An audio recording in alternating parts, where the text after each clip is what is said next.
Salut les gars, nouvelle vidéo, on va parler de ce qui s'est passé. Du coup, la Ligue 1 est terminée. Quelles conséquences pour les clubs? On va commencer directement avec le premier club qui nous intéresse. C'est l'Olympique Lyonnais. L'Olympique Lyonnais, du coup, sera privé de Coupe d'Europe la saison prochaine.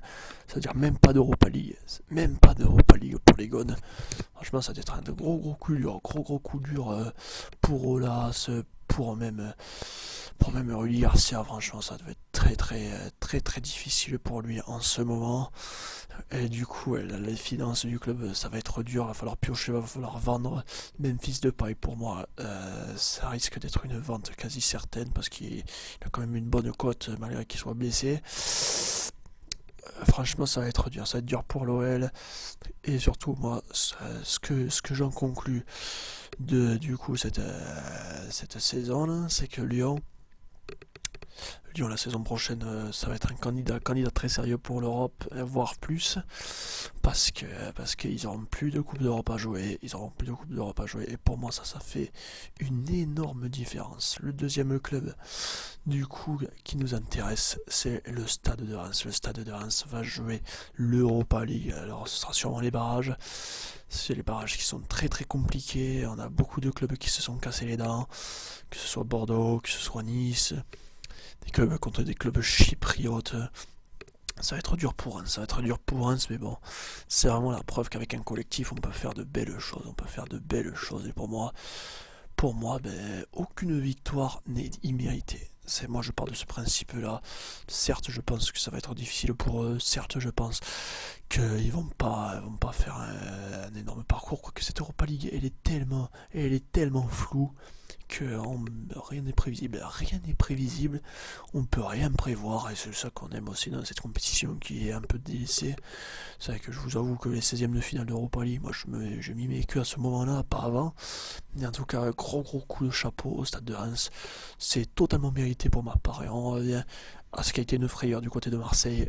Mais Marseille sera bien en Ligue des Champions la saison prochaine, et ça c'est un grand ouf de soulagement pour tous les supporters de l'OM.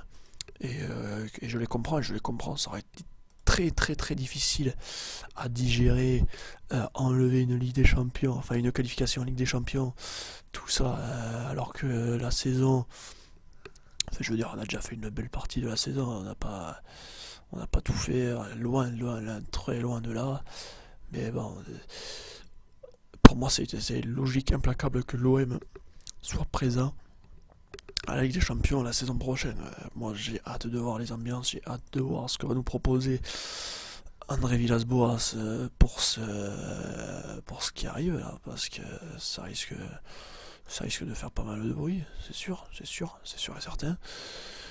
Bah, des affiches, on les attend tous, hein. C'est sûr qu'on les attend, ces matchs là, ça va être super ce qui va se passer. Ça va être des super ambiances au VL. Ça va être vraiment de gros matchs, de grosses sensations. J'ai vraiment hâte de voir l'effectif de l'OM. Moi, l'OM, ça doit être avec Pipa Benedetto, parce qu'il a fait énormément de bien au club, aux supporters, à redorer le blason.